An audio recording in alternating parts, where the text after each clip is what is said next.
Assalamualaikum warahmatullahi wabarakatuh. Saya Muhammad Saiful dengan NIM 19210002. Video ini dibuat untuk memenuhi tugas mata kuliah pembelajaran keterampilan menulis yang diampu oleh Ibu Mimin Sahini MPD. Video ini bertemakan mengenai keterampilan menulis.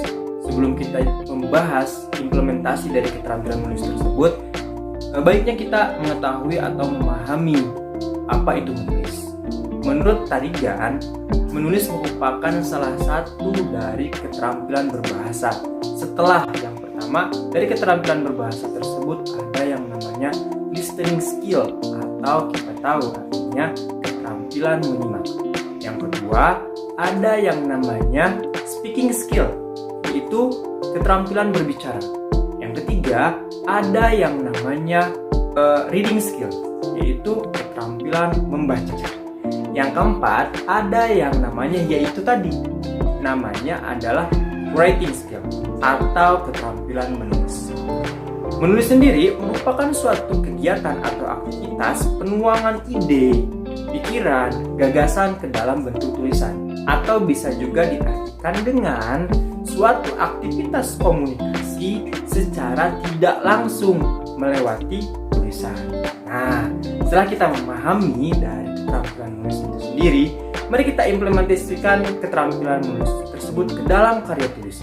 Karya tulis sendiri terbagi atas 3, yaitu ada yang keterampilan menulis ketika diterapkan dalam fiksi.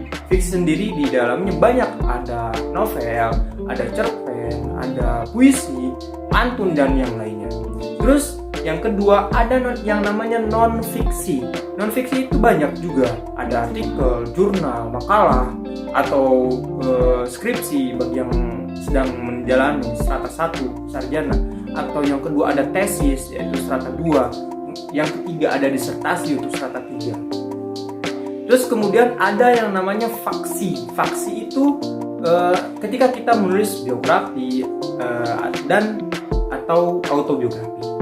Nah, setelah kita pahami ketiga jenis dari karya tulis tersebut atau genre dari karya tulis, kita implementasikan karya tulis tersebut ke dalam atau misalkan kita implementasikan menulis kreatif tersebut ke dalam bentuk karya tulis. Di sini saya sendiri akan membahas implementasi menulis kreatif ke dalam bentuk teks anekdot.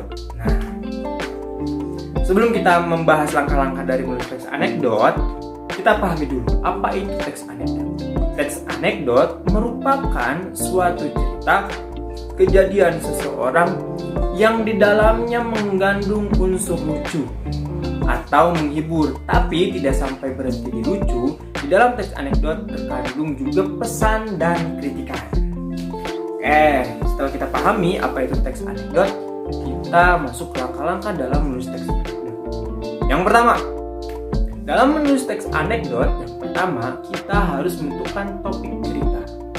Topik cerita itu bisa kita angkat dari keluarga, tetangga, atau lingkungan sosial, bisa di sekolah, bisa di kampus, bahkan mengenai politik.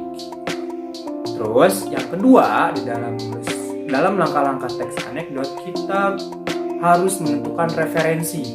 Jadi setelah kita menentukan topik cerita, referensi apa yang mendukung atau yang bisa menguatkan dari cerita kita sendiri, gitu. Jadi jangan sampai nggak ada referensi untuk menguatkan topik cerita yang kita akan angkat ke publik. Setelah kita menentukan referensi, yang ketiga kita harus menentukan pesan yang ingin disampaikan ke masyarakat atau ke pembaca. Kenapa? Karena di dalam deskripsi tadi, untuk menulis teks anekdot bukan hanya lucu, tapi harus ada pesan yang harus disampaikan. Nah, kita harus menentukan pesan. Pesannya apa nih? Ketika ingin disampaikan ke masyarakat. Nah, yang keempat, menentukan unsur lucu. Jadi, selain dari pesan, kita harus menentukan unsur lucu untuk menghibur pembaca atau menghibur masyarakat. Yang kelima, kita harus menentukan cerita berdasarkan struktur. Di dalam teks anekdot sendiri, strukturnya terbagi atas 5 bagian. Yang pertama, ada yang namanya abstrak. Abstrak itu abstraksi gambaran dari keseluruhan cerita itu sendiri. Yang kedua, ada yang namanya orientasi, pengenalan masuk cerita, itu orientasi. Terus yang ketiga ada krisis, permasalahan mulai dibuat di dalam krisis. Jadi masalahnya itu apa yang akan kalian sampaikan atau yang diangkat dalam cerita tersebut. Yang keempat ada yang namanya reaksi. Reaksi itu adalah penyelesaian dari masalah itu sendiri. Dan yang terakhir ada yang namanya koda. Koda merupakan bagian dari akhir cerita. Nah, setelah kita menentukan cerita berdasarkan struktur, kita bisa mengembangkan cerita tersebut atau mengembangkan struktur tersebut menjadi cerita dalam bentuk utuh.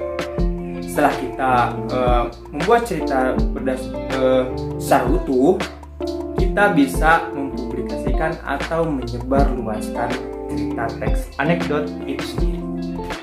Oke, demikian menulis kreatif ketika diimplementasikan ke dalam bentuk teks anekdot menurut Muhammad Syahkurja. Saya Muhammad Syahkurja undur diri. Assalamualaikum warahmatullahi wabarakatuh. Bye bye.